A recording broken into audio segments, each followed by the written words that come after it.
Today is Wednesday. It's the 7th of September. This is Bridge 99, a station designed to stitch together the attention, the interest, the enthusiasm of Jamaicans and Jamaican lovers all over the world. It's the only one of its kind. And this is the public eye. We look on the affairs of the nation, the good things, the critical things, always with fair discussion. No biases except for the good of all the people. I'm Ronnie Thwaites, and with me is the Honourable Pearnel Charles, OJ. Good day, sir. Good day, Ronnie. I noticed that you have stimulated, I would say, create some movements.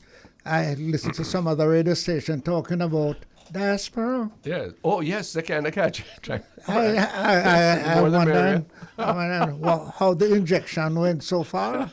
Way in the blood. Well, I tell you, that's what the word becomes flesh, you know, and that's very good. The Bible tells us that.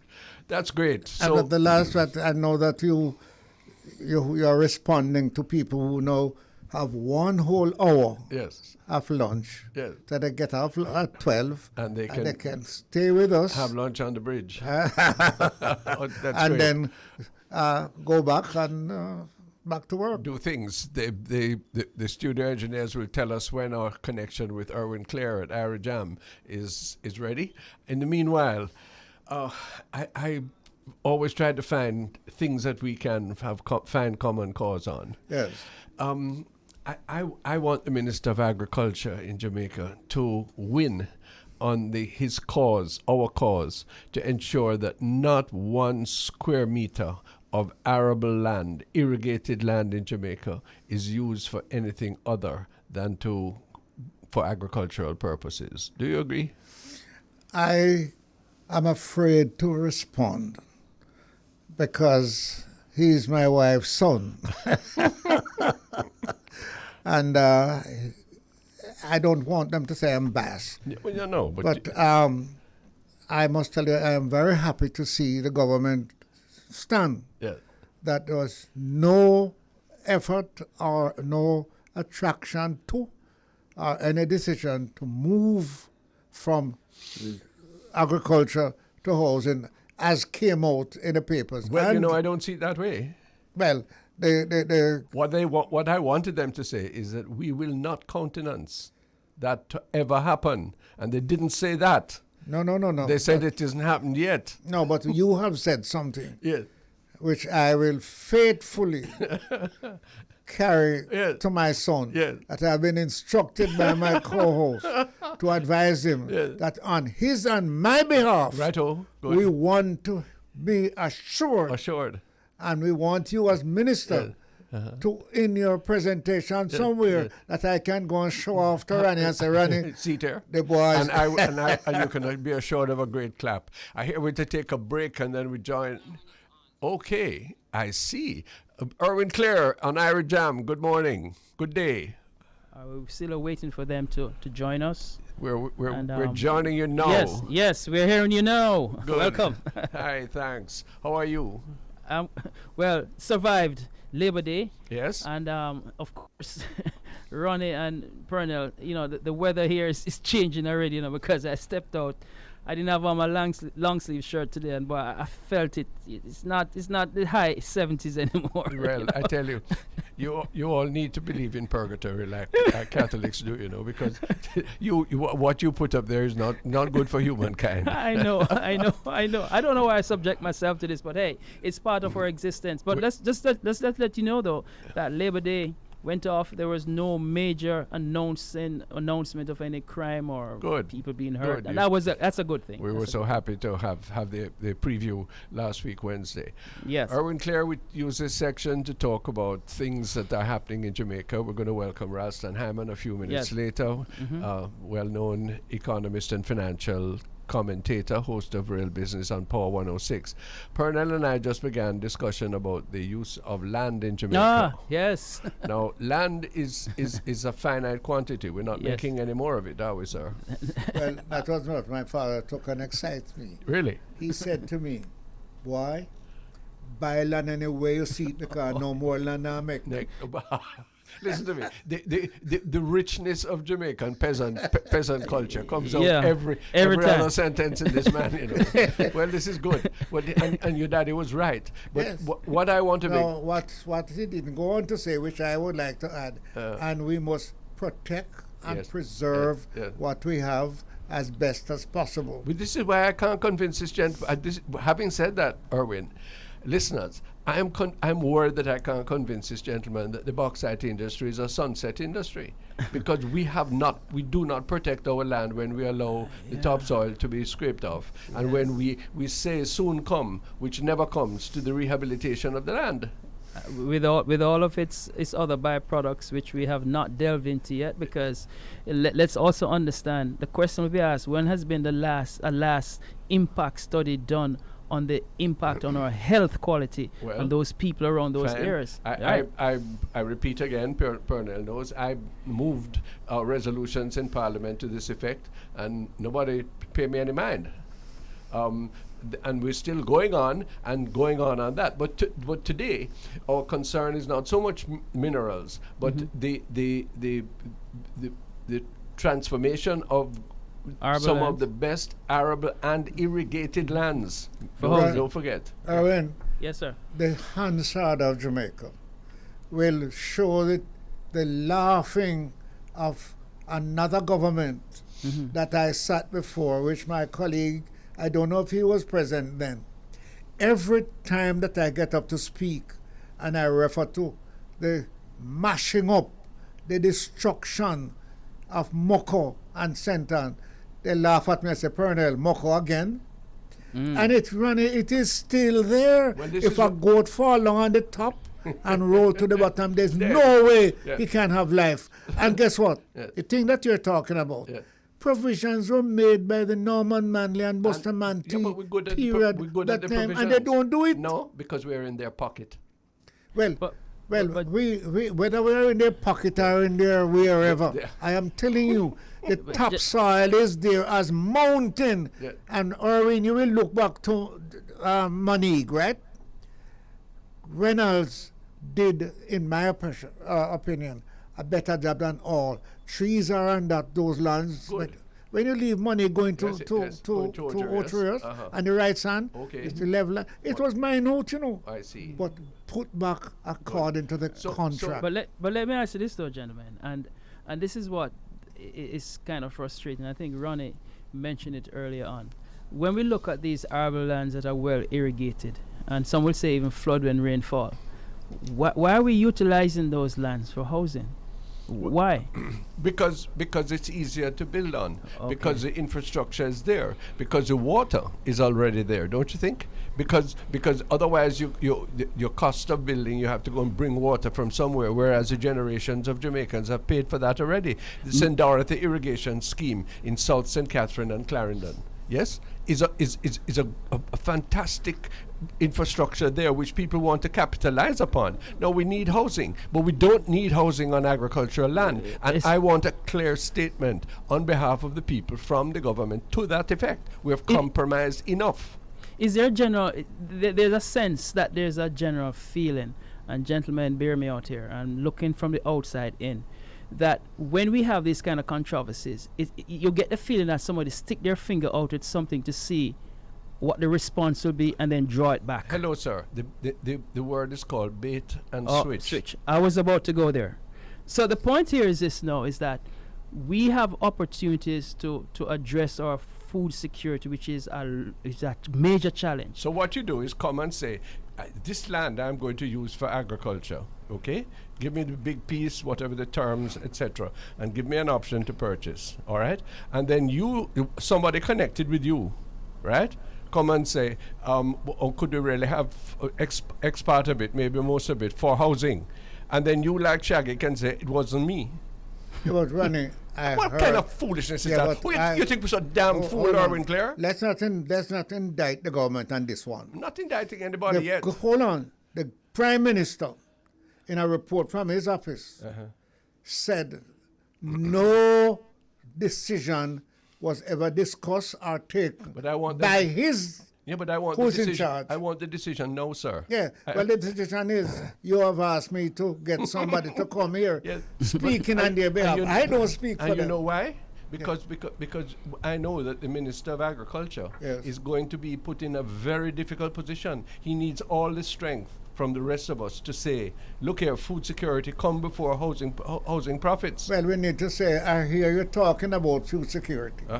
I hear you talking about the farmers. I hear you talking about investment. Yeah.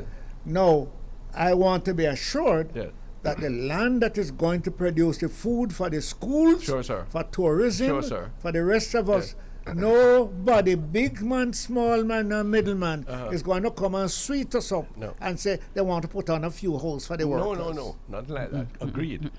The other thing that we have to be we have to question, not in any invidious sense, Irwine Pearnel, but look here. Some people who are prominent in this country, them use the place, and for them money grow and the country money no grow. What happened to 5 in 4? Who was in charge of 5 in 4? You know that if you ask me that, I might not be able to even remember. I can tell you. I remember now. No, but let's tell all listeners, we were going to get 5% growth in 4 years. 4 years. Yes? And you hear every example about how COVID liquid down or how permanent secretaries not do it. And they don't be unfair.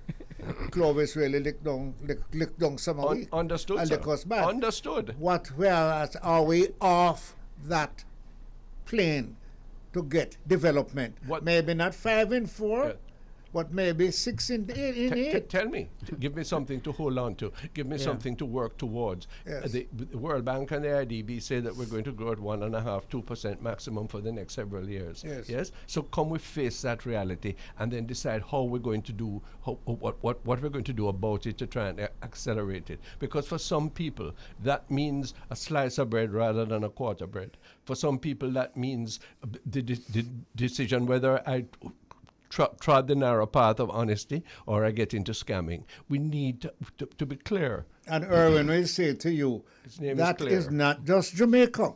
No, but I know. That is not. Understood, and I listened to the Prime Minister of England this morning. And I listened to the President of the United States. And I know what is happening in Latin America. And I know what is happening in Africa. Don't say we don't business with them. Because whatever happens here reflects there. And so we need to guarantee. So we're going to hear more of the facts and figures from Ralston in a little while, Irwine Pearnel. But you see, the question is, everybody knows there are things that will throw us off our targets. Yes. So let us accept that. Let us be truthful about it. But then when we are searching for that and scratching for that, we know how difficult things are. We hear a news item this morning coming from the government's radio station, that the majority of people in Jamaica feel that the government is corrupt, the present government. That worries me, and it's not a political point I'm taking. But because if the people don't have the confidence, the people listening to Irwine Station and wherever on the internet to Bridge and hear us have to acknowledge that. It's not good if the majority of the people of any country think their government is corrupt, They're likely not to hope, not to have faith, to want to migrate, to want to do something else. So what we're going to do about that? But you see, the other factor though that we have to be mindful of, and that is, here comes some very good ideas, some very good plans that need to be implemented. And why aren't they implemented? Because we can't get the buy-in of the average person. Why? Because it goes back to that statement. When we have a lack of confidence in our leaders, good things go astray. Even good things go astray along with all the others. And so we need to restore that kind of confidence in our leaders, because otherwise all the toils, all the workings out there will be for naught. Because if we can't trust our leaders, then who will implement it? What you say, Mr. Charles? I am worried because I sat back this morning and asked myself, let's pick 5 important areas of our country and do our examination. Examination. 1, our civil service, our police, our military, our politicians, and our churchmen or pastors. Every one of those 5, there is publicity which educate our nation people, particularly those who are not able to do otherwise other than listen and draw a conclusion. Mm-hmm. And everyone has come out with a level of corruption. Mm-hmm. So where that puts us? But you know something else. It puts us in a very bad position because we have to know not hide from going in, but how to come out. Because guess what, Ronnie? Every time the PNP is in power, the JLP brand them corruption. Every time the JLP is in power, the PNP brand them corruption. And therefore, the followers of both sides are fed with this corruption. All right. What's the answer? Yeah, go, Irwin, what did you say? You mentioned 5. I would have said 6 because you missed out civil society, a society now that seemed to have been embedded almost in the corruption enterprise, because there are people who benefit from that. It's an industry that has been created by our leadership. But gentlemen, we're up on a global break, so let's hold that point. When we come back, I gather we can fit it in when Ralston comes on. So gentlemen, I'm sure we can. We take a break. This is a public eye with Irie Jam. We soon come. I'm Irwine Clare, coming to you from 93.5 Irie Jam here in New York. We welcome Ronnie Thwaites and Pearnel Charles Sr. Gentlemen. And we welcome Ralston Hyman, financial analyst, producer, presenter of Real Business on Power 106. Ralston, greetings. Greetings, Ronnie. Greetings, Irwin. Pearnel, too. Greetings, Sir P. Well, I had to say good things about you after the last time, because a man who said he never know me would say anything good about you. That you taught me some things on the air, and I said yes, and Ronnie agree with me that when you're right, you're right. Yeah.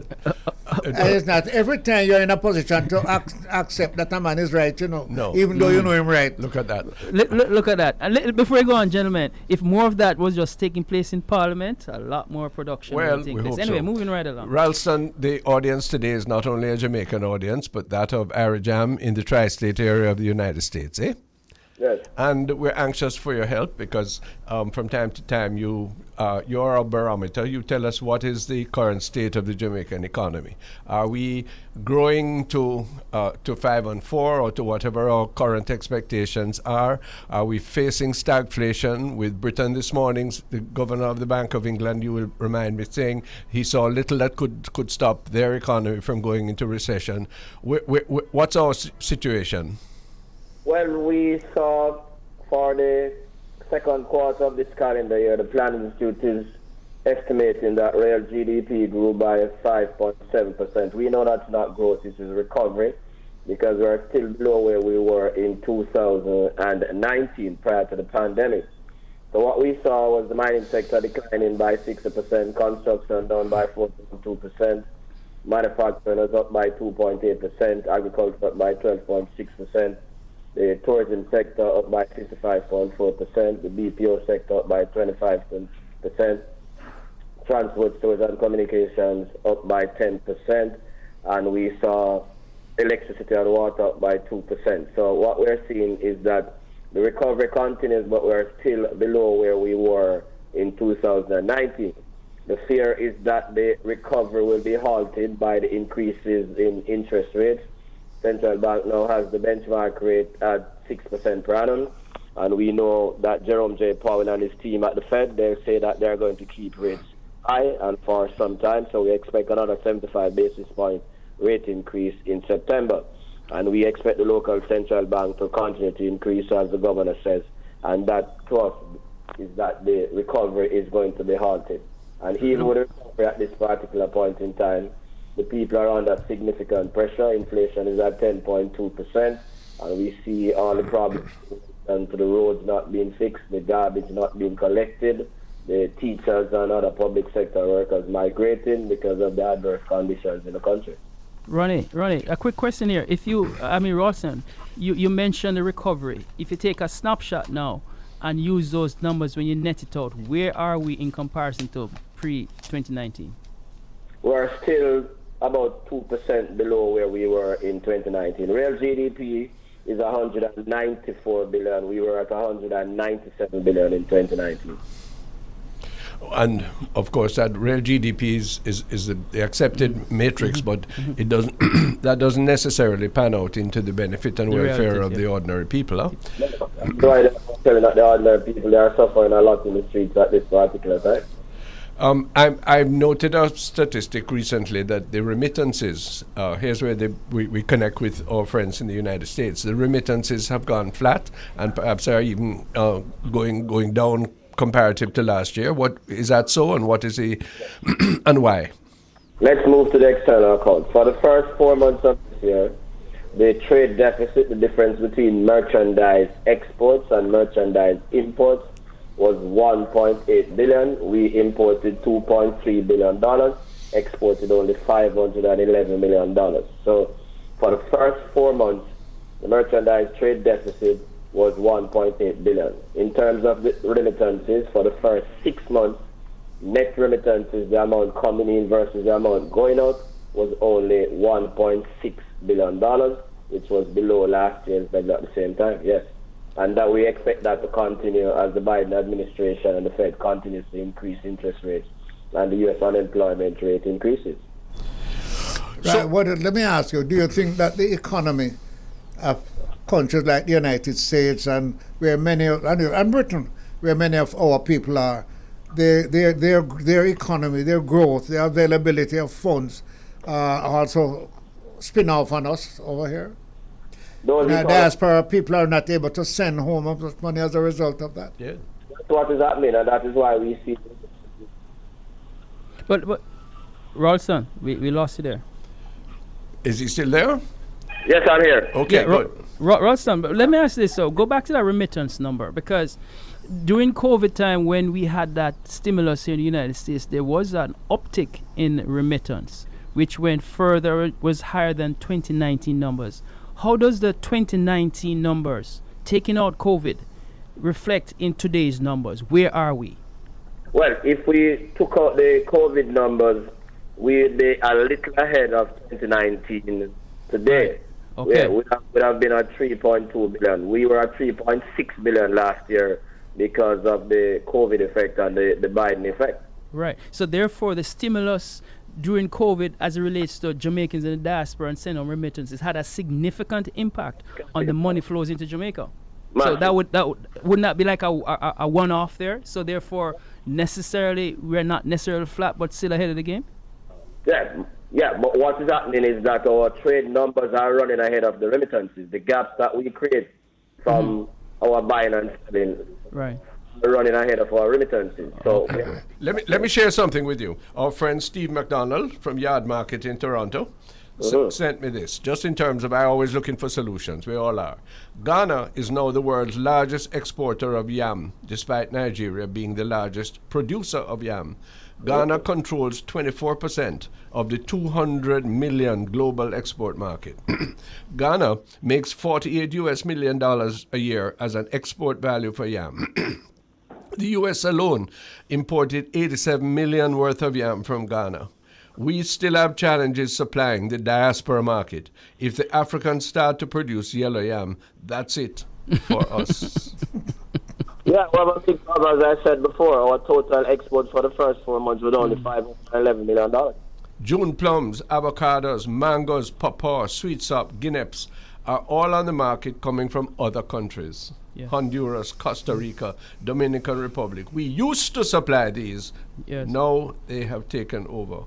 Right. I don't know. Which goes back to the argument of using arable and irrigatable lands for housing. Though that's a change maker there, because if we are to fulfill our obligations, we're gonna have to become more creative and use what we have. It's not a matter of fact that we don't have. We have it. It's just that we're using it in the wrong direction. Yes, that's correct. The authorities are not putting enough effort into agriculture. Well, okay, but so what's the prognosis for the future in your mind, Ralston Hyman? Do you see the capacity for change? Does government have money put on that they can stimulate further growth or better services? I was confronted by someone over the weekend who said, look, you're all in the wrong direction. BPO is going to be our salvation, that and the tourist industry. We should just concentrate on that and make the land go on. No, BPO and tourism alone, they are not going to be the salvation. Tourism is pandemic and recession vulnerable, as well as BPO. The problem that we have, as you talk about resources, let us now run through the fiscal accounts. For the first 4 months of the fiscal year, the Ministry of Finance collected 177 billion, spent 175 billion. The amount of money that was needed to service the debt was 16 billion, and the minister paid $30.5 billion. So no, hold on now. The amount needed to supply to finance the debt was 16, but we paid 35. 30.5. Is that good? Is that prudence?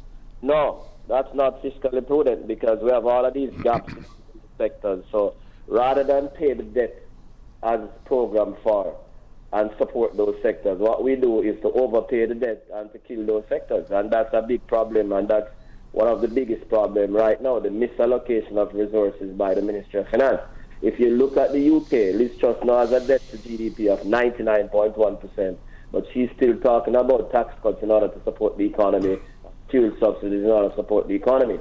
Jamaica has a debt to GDP of 94%, and we are paying the debt faster than programmed for, while sacrificing sectors like education, garbage collection, agriculture, and those sectors. Well, by making people starve. But what's the rationale behind that, though? What is government saying why they are going in that direction, Ralston?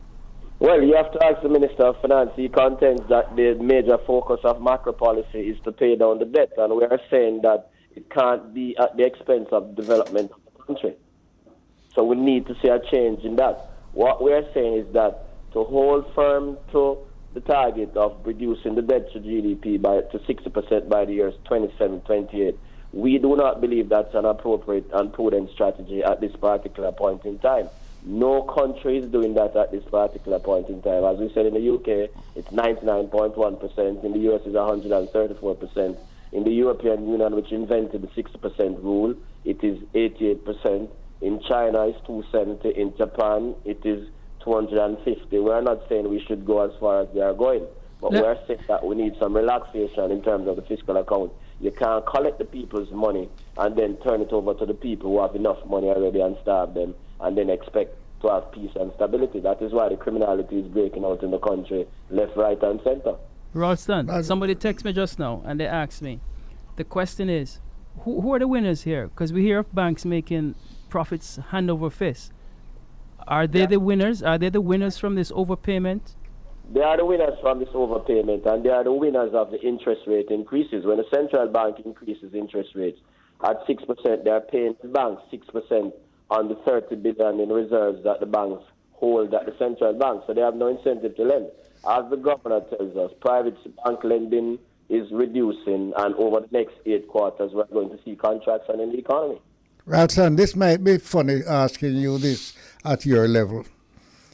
Something is going on in this country. Mm-hmm.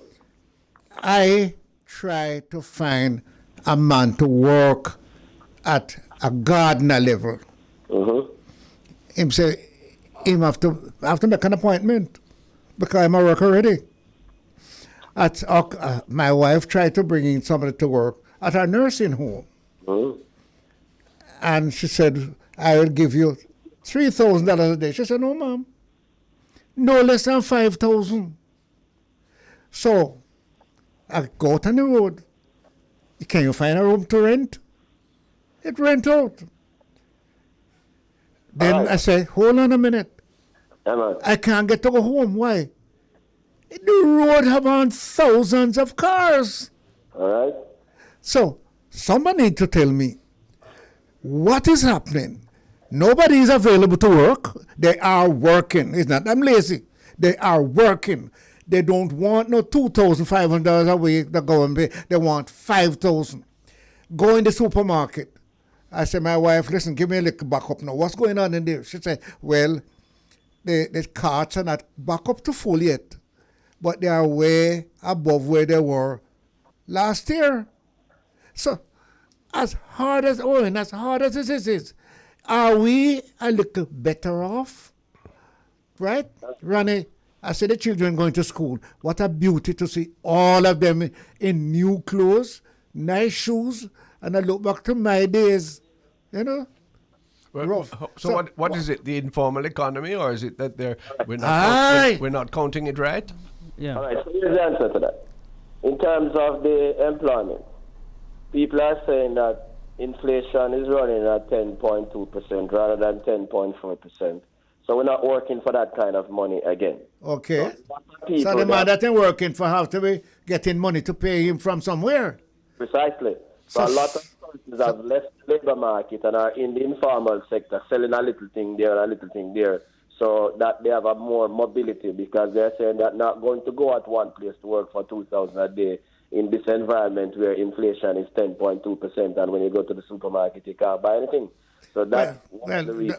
Listen, Ronnie, I promise to take you to Coronation Market with me. Fred. I go down to Coronation Market after tennis Monday morning to see who come in Sunday night. And let me tell you something. You never see food like that. Okay. But what is interesting, from Spanish Town Road right down to Marcus Garvey Drive, and two sides of the road, cars from uptown. No, but we know that. People are down there buying. So what is it then? You're saying that forget the statistics. No. No. I'm not that stupid to say that. Mm-hmm. Not that stupid to say that. I say that, Irwin, you need to tell me, how do I say this? Because are things little better off? Are things worse off? Or give us the name? Because I am prejudiced. Because I'm seeing a light when it comes to hiring, working, driving. Nobody ride bicycle no more. And the road that the Prime Minister boasts that we have opened from Barbican downtown, you have 3 extra lanes. Be gone in 1 year. We need 10 more extra lanes. Well, Ralston, can you explain this? Because yeah, I'll explain it. I'm saying to you that the cost of living is so high. So we have what we call the great resignation. A lot of persons have left the labor market because they say they're not working for that kind of money again. They rather to go out and hustle for themselves. That's it. In terms of the cars, a lot of the cars are taxi. People who have lost their jobs and they're out there running a little taxi, or people who are still working but they're hustling on the side with a taxi. Additionally, it is easier to get those things done than to run a business. For example, the institution that is led by the chairman of the Economic Program Oversight Committee, they are giving car loans at 3.45%, providing you with service for 1 year, insuring the cars for you and all of those things. So the car loans are much, much cheaper than the business loans, even from institutions from people led by people who are running macro policy. Well, somebody have to pay, so well, I think that's the truth. We're heading to a serious place if nobody is ready to pay. The bubble is going to burst. Indeed. Irwine Clare, I think we have a break. Yes, we do, but Ronnie. Ralston Hyman, stay with us. This is The Public Eye on Irie Jam and The Bridge.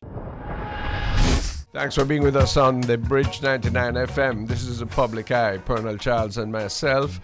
We're joining with Irwine Clare at Irie Jam in New York, and we have Ralston Hyman, financial analyst, on the line as our guest. Irwine, are you there? Yes, I am. Good. Ralston, the prognosis is that the United Kingdom economy is likely to go into recession. The United States is teetering. What effect are those two economies likely to have on our situation in Jamaica? Europe, the entire Europe is going to go into recession. The European Central Bank is meeting today. Tomorrow we'll hear that they'll increase interest rates by 75 basis points.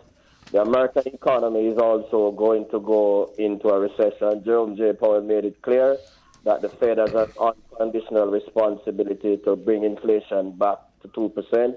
Larry Summers says that to do that, you'll have to push interest rates to 5%, or the unemployment rate would have to go to 5% over our next 5-year period in order to bring inflation down to 2%. Now, Larry Summers is the top boss in the field of global economics. So when Larry Summers says something, take it very seriously. So what we're going to see is that we're going to have a global recession, and that is going to have a deleterious impact on the Jamaican economy, and that will be expressed through tourism flows, remittance flows primarily. We're already not very good in merchandise exporting, so what we're going to see is an increase in the trade and current account deficits.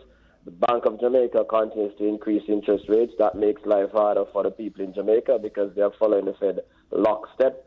So all the people who bought cars, they are going to have to find, well, the letters are going out already, that your interest rate on the car is going up, your mortgage rate is going to go up, your credit card rate is going to go up. It is going to cost you more to run a business. We are going to see layoffs in the business sector. And we are going to see economic contraction. The governor of the Bank of Jamaica is already signaling that. But will we be able to service it? I know they're going to go up. But if we are able to service it, it means we have to have a base. Is there a base on which we can service all these improved areas of our life? No, if we continue to contract the economy, then it is going to create a problem. So what we are saying that rather than continue to increase the interest rates in order to contain inflation, because every increase in interest rates, every 1%, costs us $6.25 billion. So far, it has cost the budget $40 billion to increase the interest rates. We're saying rather than concentrate on increasing the interest rates, it makes it difficult for everybody. We believe that we can do something on the fiscal side.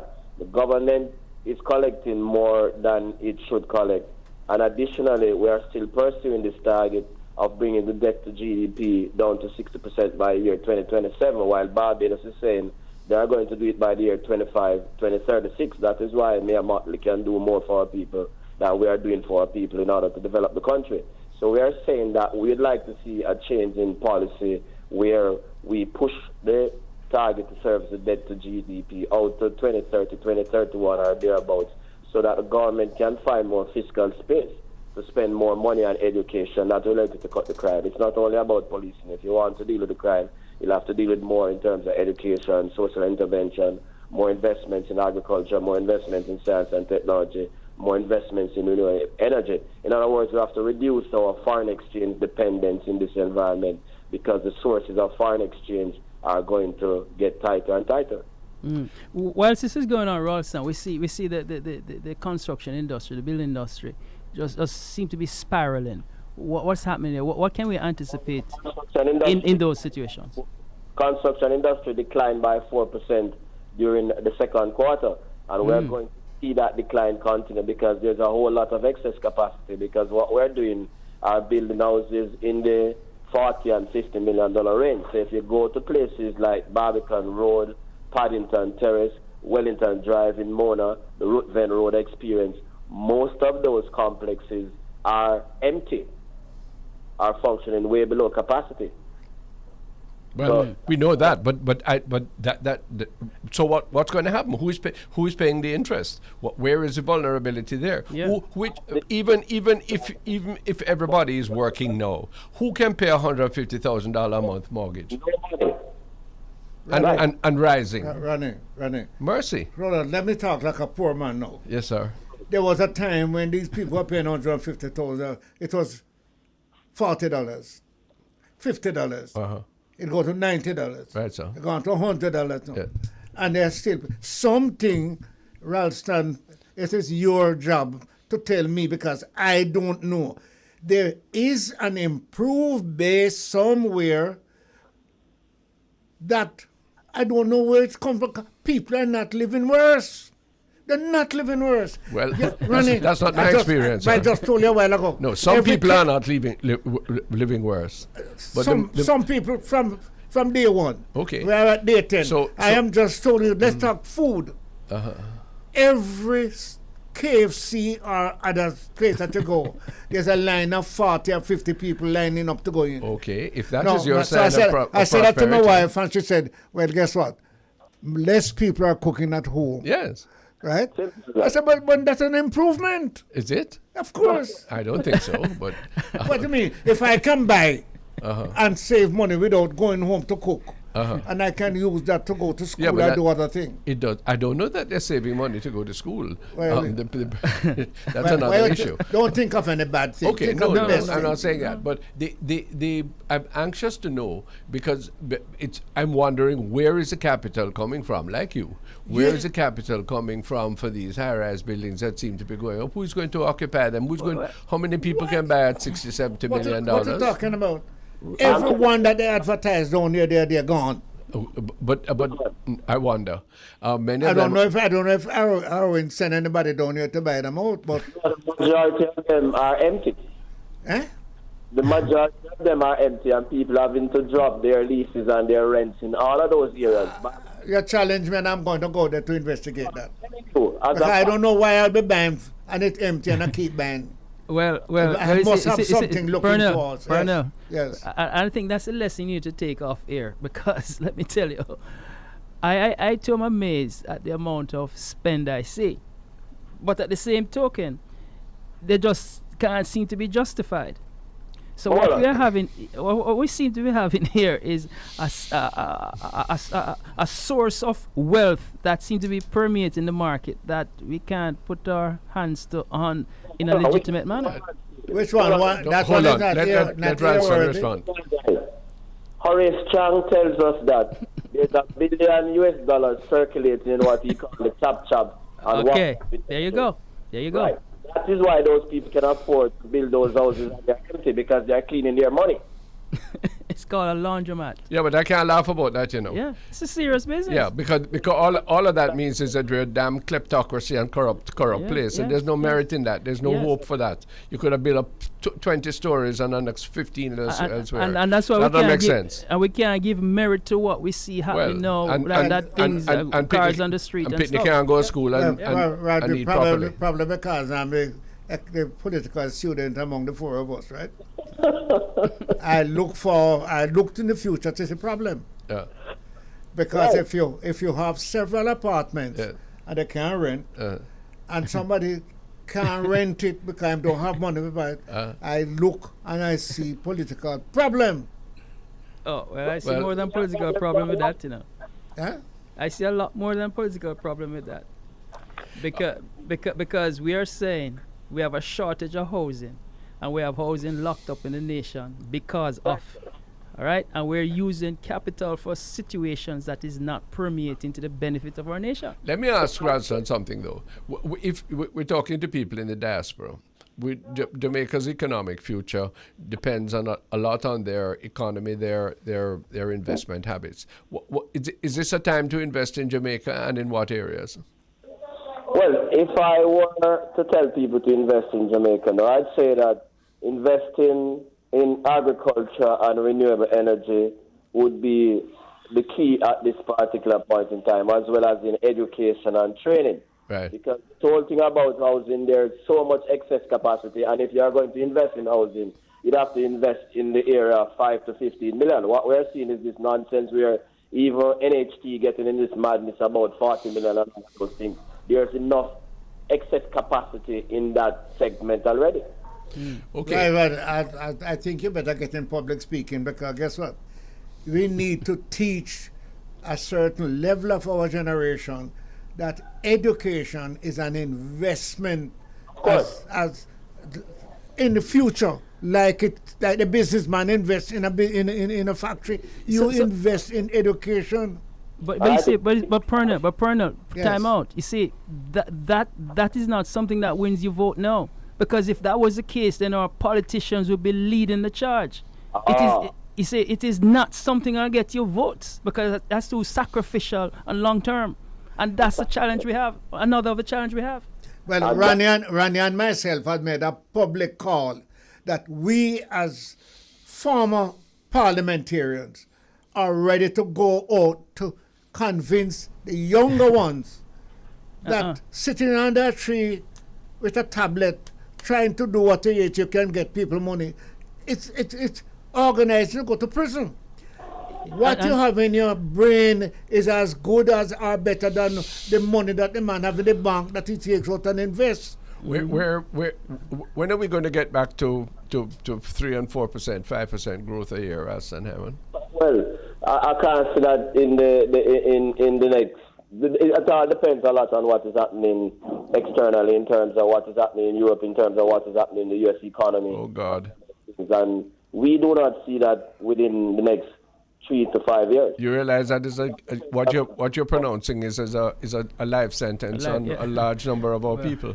What we're saying to them is, look, hold on, you're going to remain in deprived circumstances in a city, school. We're talking the truth, because if Jerome Powell continues to do what he's doing, which we have every reason to believe what he's doing, if the Larry Summers scenario plays out, and if Jamaica continues to move in lockstep with the Fed, then that's what is going to happen. But so I still ask, and I want you to tell me, Mr. Hyman, because I'm going to speak after you. Are we better off today than we were 5 years and 6 years ago in terms of education, in terms of growth, in jobs, in terms of all of the development? Well, I can only tell you I'm not, personally. You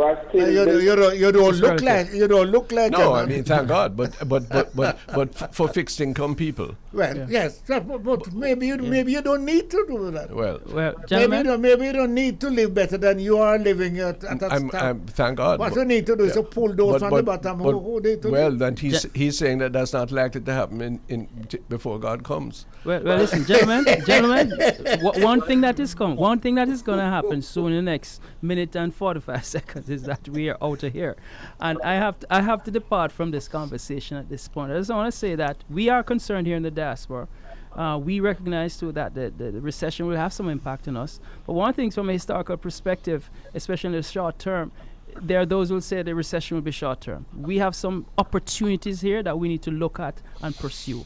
And that's the area in which we need to spend some time on. Gentlemen, it's been a fruitful discussion here on the connection, the global connection, the bridge, Irie Jam. Thank you much. Until next week, Ronnie, Pearnel, and thank you very much, Ralston Hyman, who's also coming on our program from time to time here in New York. Thank you very much. Okay. Ralston Hyman, thank you so much for your commentary. Always, we check with you every few weeks or so. And we're grateful you're always available. Okay. Blessing. That's it. Ralston Hyman, financial commentator, originator, producer, presenter of Real Business, by any account, the finest business program on Jamaican radio. Joining us on the bridge, joining us on Irie Jam. This is The Public Eye. We'll come back after the break. Later on in the program, the Honourable Fayval Williams, the Jamaica's Minister of Education, join us. This is the opening of the new school year. It's a tense time. It's a time of expectation. It's a time of opportunity as well as difficulty. In the meanwhile, as we wait, former MP Pearnel Charles saw your picture on television in St. Thomas in the last few days. Yes. Understand, you would be there supporting your daughter. I'm so sorry for her. Yeah. Because the road has never been fixed for the past 3 decades. The road is now being fixed. So it is in a very bad condition. The rain has come down on the contractors, and the Jamaican contractors are doing different from the Chinese contractors. The Chinese give you one road to drive on all the while, one side. The Jamaican, they go both sides. But why would they dig up the whole road from Kingston to right through to? It's not true. Not true. Not true. I went there a few months ago, and I had a bad experience. Right. From you reach Yallas, you have problem right to Prospect. So why they did it that way? Why not do piece by piece? Well, no, it's 3 different contractors. Well, why? They're different contractors. Yeah, but why?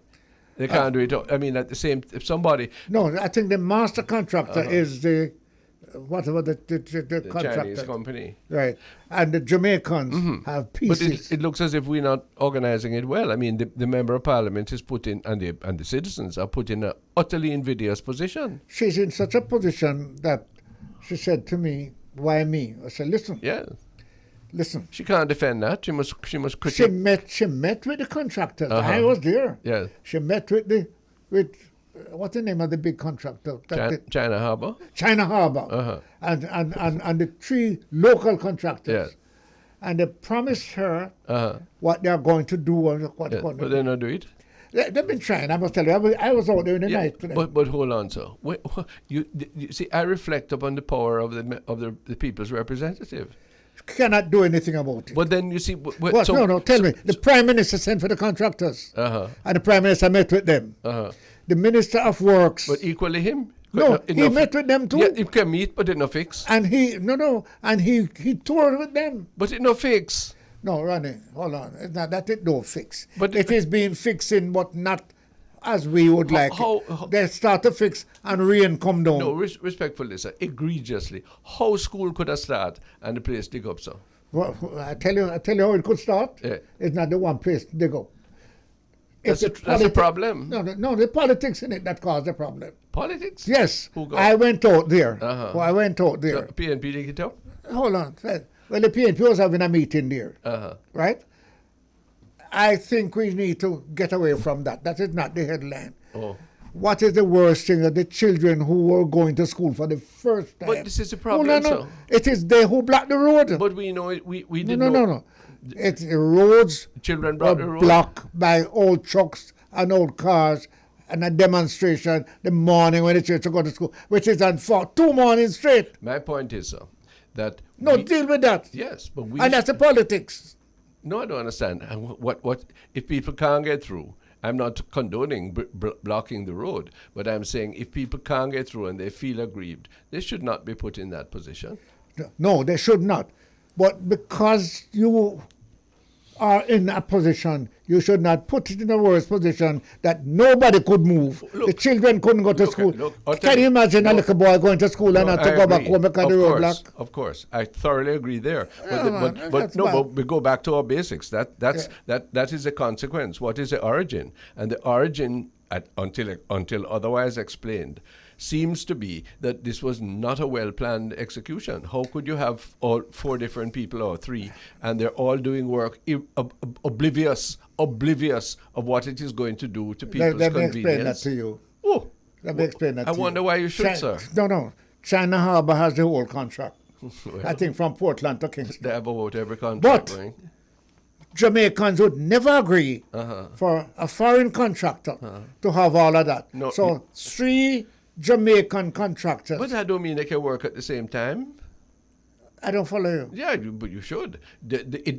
Each have not the same road, have from Portland to X. I understand. And from they have different lengths. Yes, okay. But then surely we have a Ministry of Works that says, gentlemen, you either have to leave an alternative. No, you don't have to go any further. Yeah.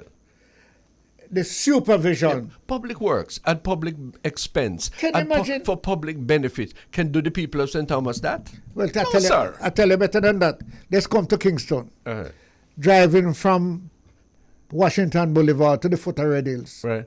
There's a road, as you're going to the bridge, there's a hole that cut out in the road from last year. Yeah. So what does it say No. And I saw the head after the thing. I said, gentlemen, do I have to show you the road? Yes. Am I the only one who have interest, who have seen it? Right.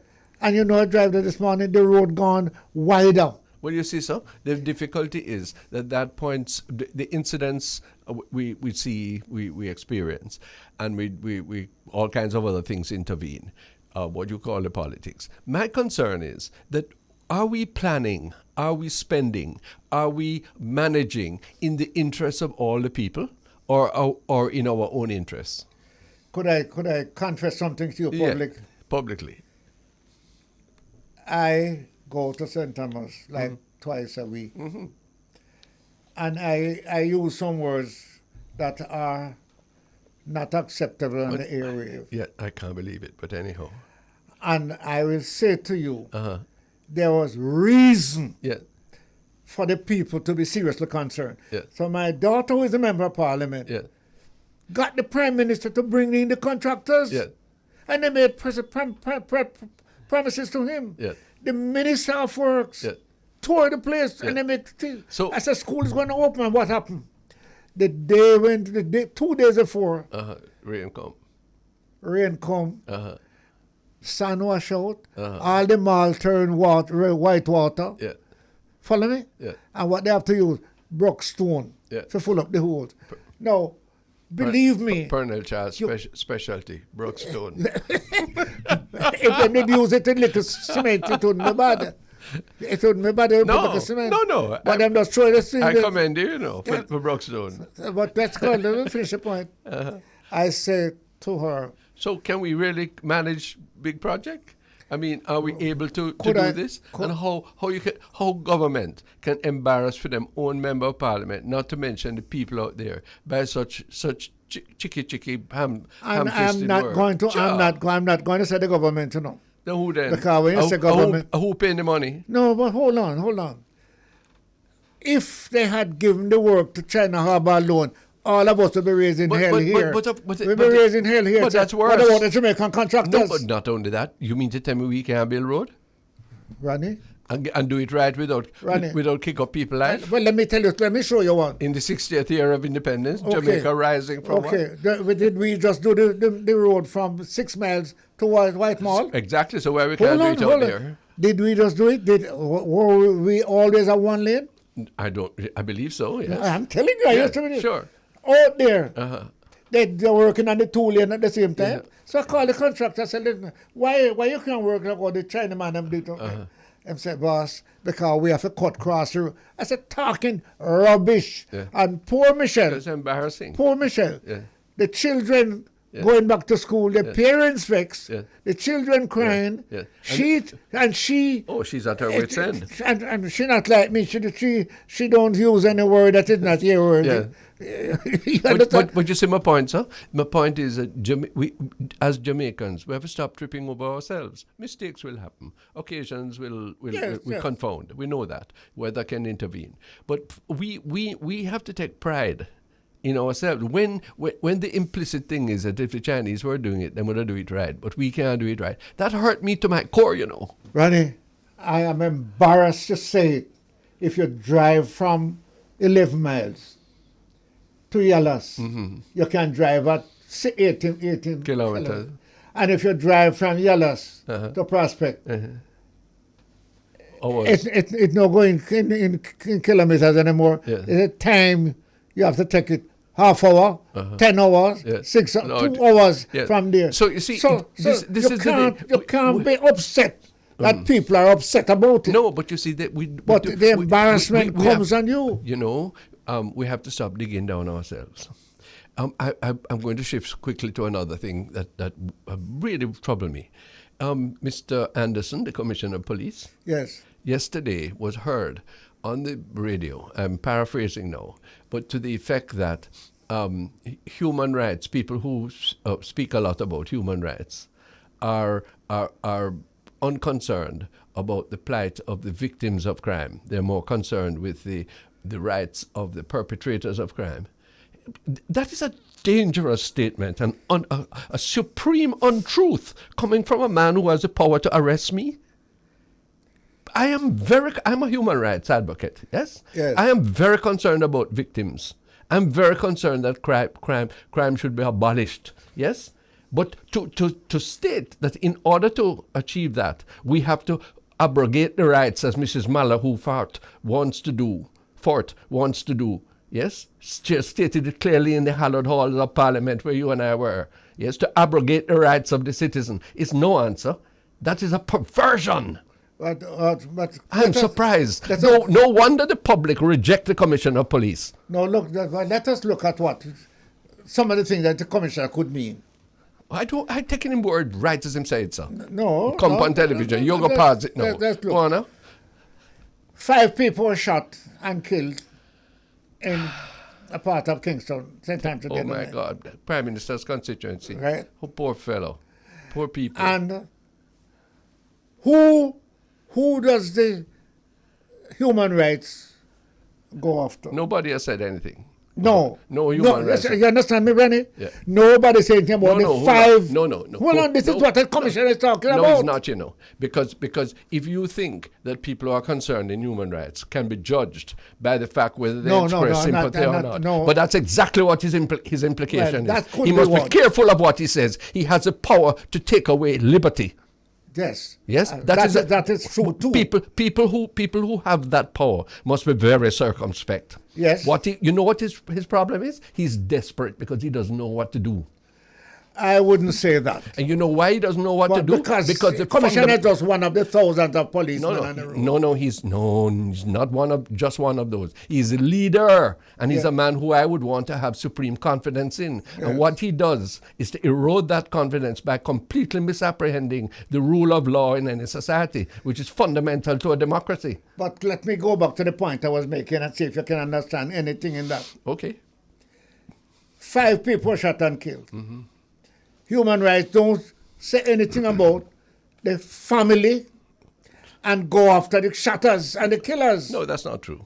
Oh, well, you have an headline we made? No, the headline. If the police fire one shot. Is that you're going on the headline? So hold on now. In order to achieve some kind of what you would call balance, yes, we have to match headlines? No, sir.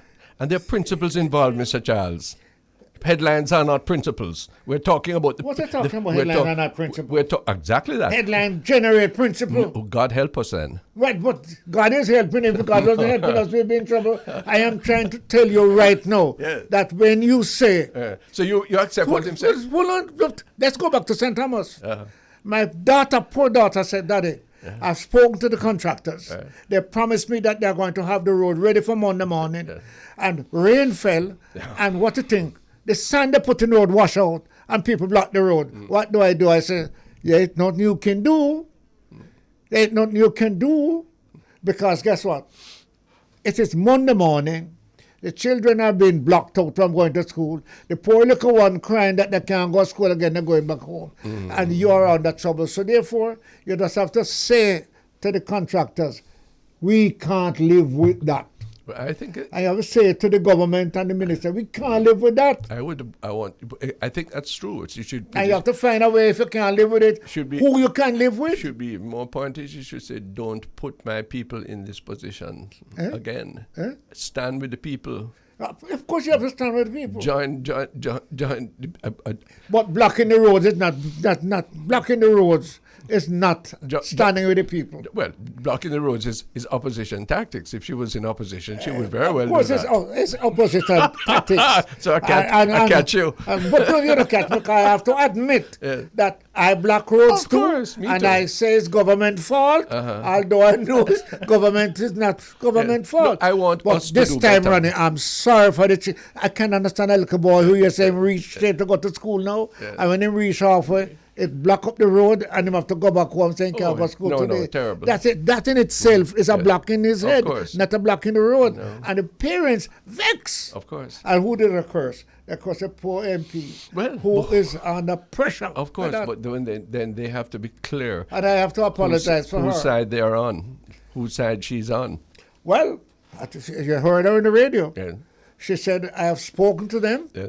They have promised me they're going to do better. They're going to give me a report every week. Yeah. What else can I do? Well, in my view, those contractors would have to account for themselves, and they really wouldn't get that work again. Well, I am not really giving out work, and I am not going to make any comment. We need to be very sober and careful in what we say and what we do. You and know what you just said a while ago, Ronnie? Yeah. You are supporting foreign contractors, you know. If I'm supporting them? You are supporting them. No. Then hold on. Who is doing it better? The Jamaica, when I was happy in the field, and we have some big Jamaican contractors. Yeah. So I don't see them anymore. But I'm sure, why? Because the foreign contractors underbid them every time and have connections, which when you see the people of Jamaica say the government is corrupt. Why you teach them? I'm not teaching because you say no. The reason why the man don't get the contract is because I give the government some money. Hold on. The Master Builders Association of Jamaica has been very clear. They have complained about the predominance and the unfairness of the foreign contractors' hegemony because they don't pay the level of taxes. They don't. They get concessions and they have equipment that they've brought in duty free, which they can move from one project to the other, and that they're able to underbid with respect of labor. They can't get anything that Jamaican contractors can't get. Yes, it can. No, sir. Well, you take on the they master need to builders. come talk to me. You need to take on the master builders. I am prepared to represent But they've them. said that. That cannot happen. But it does. They've been very clear. The master builders have been very clear about that for many years. Now, I'm taking that, but I'm saying surely we can do our business in a better way, especially when, all of these things about that road, for example, all of the things that have to do with crime, it's costing us, sir. And I want us to be able to do things on budget and within time frame. That's what we have to do. We can't do it if we're always crabbing at each other and if we're always digging on the other side. Can't do it. And Ronnie, you must have heard Dr. Charles talking to me, and I said, I'm sorry, I can't help you. Because my style of operating is old-time style. So what you have to do, concentrate on negotiations rather than demonstration. Well, I would want to do, if I would want to see it happen a different way, but you know that I'm an idealist, yes? Tell us.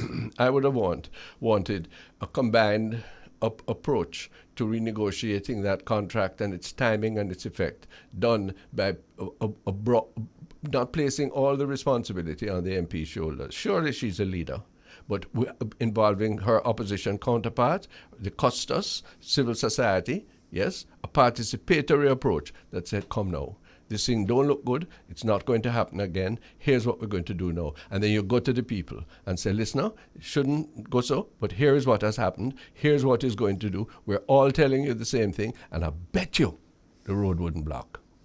I don't know that you have asked me to record it, but I will remember every word and I will transmit it. No, but it is correct. It is fact. Yeah. The truth is that you have to convince the leaders in a community like St. Thomas. The Prime Minister, yes, has said it so many times, I wonder if he believes it. You will not get a better approach to governance unless we have a change of heart. We cannot have a change of heart if I believe that you are inferior to me and your purpose in life is to prevent me from having any role in governance, only to find that you can't manage what you have.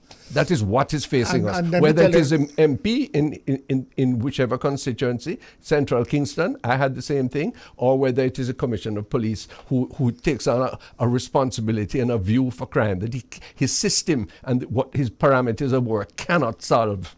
Yeah, what you have just said is something that I have been confronting for a long time.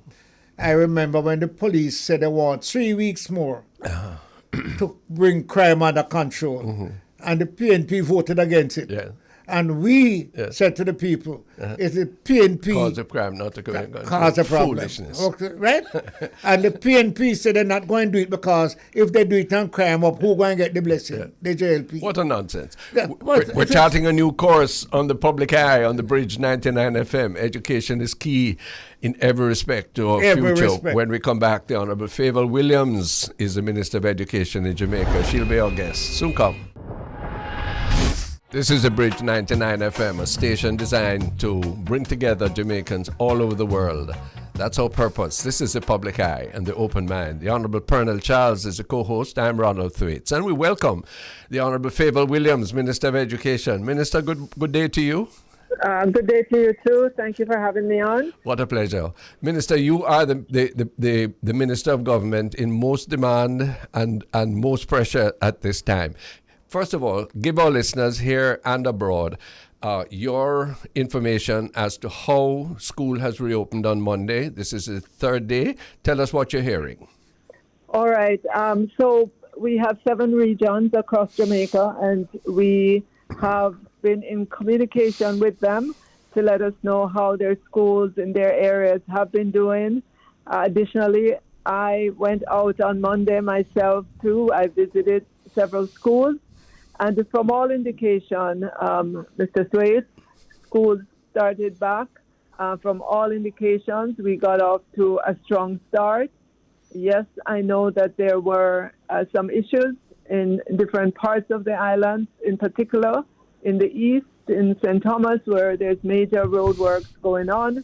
We know that there were students who were not able to get to school because of transportation issues there and the major road works. But I've been in communication with the Member of Parliament, yes, who has been working, to ensure that there is some smooth passage of students to school in that area. Yeah. So, from all indications, school got off to a strong start. We've had a problem for a long time that on any given occasion, perhaps 20% of our students aren't in school. How you think we can, this time around, encourage, particularly after the long hiatus of COVID, how you think we can get more of our children out on a regular basis, Minister? Any thoughts? Sure. Well, I know last school year we had a program called Yard to Yard. Yeah, man.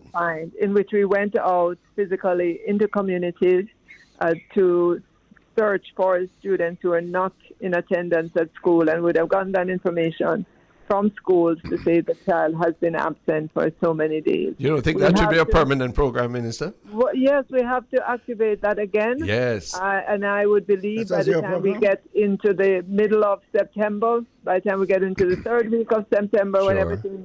when everything would have settled down in our schools, then we will know who is in attendance, who has not been in attendance, and get out there, talk to our parents, find out what are the issues, what's happening, why is your child not in school, and to the extent that we can help at the Ministry of Education and Youth or any of the other ministries that we could call on to help with the situation, we will. Well, our co-host is a former minister of many different portfolios, but I want to bring him in here because my experience, and I think it's yours too, Minister, that when you find a parent who really can't manage to send their child to school, it hasn't always been a seamless process to get that child on path or to get some relief that is going to make it possible to attend.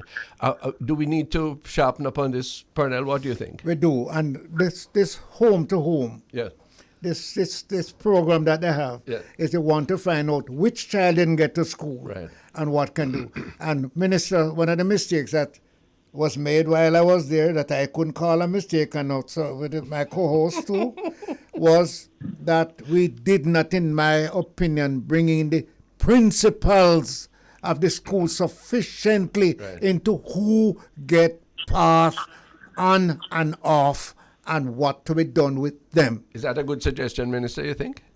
I think so, because our principals at the school, they are close to the ground, if you will. The schools are in communities for the most part, so they know who's showing up, having not had breakfast. They know a lot more about our students than anybody else would know. They know about the parents, Minister. They know about the parents as well. They know about the parents as well. Yes. So policy then that we might want to encourage you is that the principals be given more authority in recommending, in ensuring that the needy children do get the requisite support? Yes, and I can give an example of that now with our rural transportation to pass students, some 7,500 students. We depend on our principals in the schools to identify those children who are in need of this support in their transportation. And much the same way they have the information, we can draw on them as well to help us to identify those needy families that should be on path. Minister, I wanted to start out by congratulating you, but not for politics, for the strength that you have given as a woman. And I will tell you that I'll tell you something off here. This is only me and you hearing. This former minister here told me privately that I'm not to tell you that you are a very strong woman doing a good job. But don't make any of his former colleagues here, right? Yes, I know he knows. But I will tell you, you have surprised me. Not that I think a woman is less in doing it, but you have come into your own, the challenge that you have had among some of the principals and some of the representatives, the union representatives inside the teacher thing, and you have stood up to it. May I tell you that when you meet this co-host, shake his hand, because always back you off the air. I don't want me to say it, because I don't want him calling in here, but he stood up with you. Minister, you see my trial sitting down with this man. Listen. But you know the pressures that come. Very well, I do. do. Very well. Yes. Time is limited, so we have to ask you plenty of questions. First of all, the Jamaica Teaching Council bill has gone through the select committee in Parliament. I don't think you're finished yet. No, we're not finished yet. Okay. It started in February. Mm-hmm. We're going to pick up again. Parliament just resumed yesterday. Right. So in a week or so, we will continue the deliberations in the Joint Select Committee. No, the bill has grown a beard. No, it's been there from Minister Holness, who was there, through me, through others, and then now to you. Way before Minister Holness as well. 2004. Mr. Williams, yes. Are you resolute? Is that bill going to become law? Is the government firm? I hope you're not being derailed, because there are many naysayers. I am resolute. Of course, we're listening to all the submissions, and there have been submissions, recommendations that have come forward that has helped to sharpen our minds in terms of this bill. Parts of it, we could see that we weren't quite as sharp as we could be, to use that word again. And so I'm grateful for all those persons who've come forward with their suggestions and allowed us to ask them questions so we could understand better what their concerns are and the recommendations that they bring. And as we go through looking at them, of course, we will be incorporating some of them into the bill because they make sense, and it will produce a much better bill than we started out with. And that's the whole process. That's the whole, purpose of having the Joint Select Committee and having persons read it and come and speak to us in Parliament, which they have done. Good. That's really good. Now, let me tell you a story, you and Pearnel. I have something to do with a high school, and they have a cohort of 180 students coming into this high school. It's a rural high school. And of that 180, they've been doing diagnostic tests with the students, grade 7s, and only less than 40 of 180 are reading at an appropriate level that they can benefit from the high school education. Minister, this is not a unique situation. What we're going to do about it, ma'am? Well, Minister, the near-term solution is to give those children, as best as we can, a tutoring, one-on-one, small group, to help them along. I've seen examples in our education system here in which teachers have taken students who come to high school reading way below their grade level, and they brought them up just through patience, sitting with them, going through and helping them to read. It's painstaking, but I've seen where that works in the system. How do we, ensure that we have something that can scale up in the system? We have to go back to our early childhood sector. Yes. I am pleased this year that we were able to do an assessment of all our age 4 children who've reached age 4, and we've assessed them on early literacy, early numeracy, behavioral issues. Have the results been made public? No, we don't. We're just putting the results together. We're collating it to be able to say. But what that will give us, the data that will give us, it will identify the child who is having issues, problems with early literacy, early numeracy, and behavioral problems. Then there will be a second screening of those children to make sure it isn't because they have special needs why this is happening. And if there are special needs, then those children would be identified for intervention as well. So I'm pleased that we were able to do that.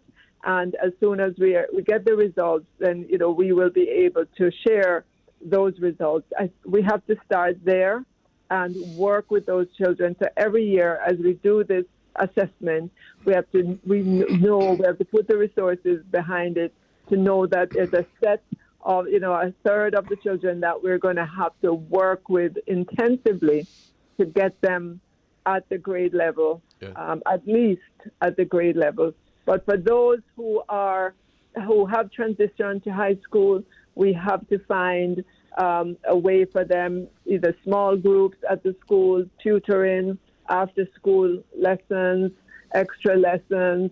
We have to use the technology as well. I know we have several providers in the education sector that they have tutoring online, whether it is with a live tutor or pre-recorded. There are a number of solutions that we are going to have to pull on to help our children as they move through the grades from primary into high school. It's not a good look about primary education, though Minister Pearnel, because how can a primary school be escalating children from one grade to the next, and something as basic and fundamental as literacy is not attended to? This system of automatic promotion, I tried, Minister, and failed. When did that start? Because when I was at school, one of the reasons why you have to fight hard is that the teacher might say you can't move on. You have to stay back because you have to go another year because you weren't qualified. Now, teachers are saying to others, this one, Mr. I have to send you away, but find a seat for him. Because get one, somebody's at the door waiting for his seat. So we have a problem of space, and we have a problem of the commitment of teachers to do what they used to do. What do you say to that, Minister? We don't have a problem. Well, I should say in our high schools, we do have a problem of space in some of our high schools. But across our primary school sector, in general, we do have space in our primary schools. I know that there are some large primary schools for whom that is an issue.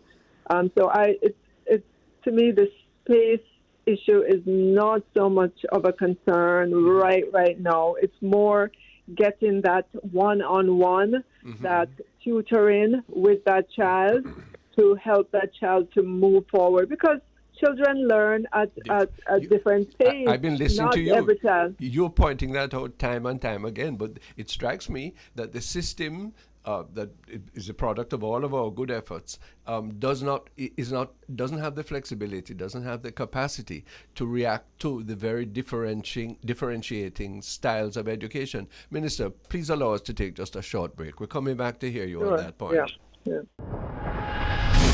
Pearnel Charles and myself are the hosts. The Honourable Fayval Williams is the guest. She's the Minister of Education. Minister, can government consider a policy that we're not going to keep on this automatic promotion, that a child must achieve a certain level of competence before they're moved up? What do you think?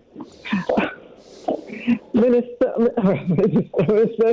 Thwaites and Mr. Charles, that would have to be a much broader policy discussion around that. That's not something that I could give an opinion on right now. Oh my! No, I can't, because I know that. What is the point of promoting somebody to try and do something which they're obviously manifestly incapable of, Minister, and costing so much money? But then that's where I'm saying the intervention has to come in. Right. Once that child has been identified. Doesn't happen. Right. You don't leave the child to just go along and then move to the next grade. That is where the extra lessons, the one-on-one, all of that comes on. I'm going to help you with something that I've been thinking. One night I just say, I am the minister. There are hundreds of young men, and that's men more than women, who graduate from our teachers' colleges and our high school with very good maths and science background. I was frightened when I hear that you will not be able to open schools because you don't have no teachers. And when you come and say we are going to open schools because we can't find teachers, I said, I was nervous for you. Now I'm going to suggest to you, the private sector, they have hundreds of your mathematics teachers and science teachers in their operation. They graduate from high school, graduate from teachers and from university. What you're suggesting, they be asked to help? That they're good. You say to them, give me your maths, 2.5 hours for the week. 1 hour maths, 1.5 hours, 3 hours for a week. Yeah. Free. But that's raises a big issue, Minister Williams, because what Pearnel is saying is that the whole of the community has to become more invested in education than we have up to now. Right. Absolutely. And the private sector have them in banks, in business, and all you have to say, listen, Tuesday morning, give me 2.5 hours and a Thursday, 5 hours for the week. Okay. With two of your employees. If there's one element of government that everybody has to rope in, is on education. It's on education, I agree. It's not just the teachers in the classroom. It's the parental support. Sure. It's the community. Yeah. The community needs to know that on a Monday night, you don't have a party that lasts into 2 a.m. in the morning. Because you have children who have to wake up to go to school. Sure. Minister, the Patterson report has been out, certainly with government, for 1 year now. And you have said that government is analyzing it, considering it. What are the areas that you think can be most easily implemented? What can we hope from the group that... Right. So, Mr. Thwaites, the Jamaica Teaching Council bill is a recommendation in that report as well. It's a big recommendation in that report. Yes, the Jamaica Teaching Council bill dates back to 2004, but here we are again with another very big report that says this needs to be implemented. Mm-hmm. So, in Live and Live in Colors, we are implementing the Orlando Patterson report recommendation. We are implementing that one. It's a big one. You know that it takes time because of the legislation, but that is an example of implementation by the Ministry of Education and Youth. So this narrative that we're not doing anything, we're still considering, here's an example of something that we're actually working on right now in the public domain. Oh, okay. One of the concerns that I have, it's an honest question. Why has HEART been separated from the Ministry of Education? Training is and other aspects of education have to be seamlessly joined.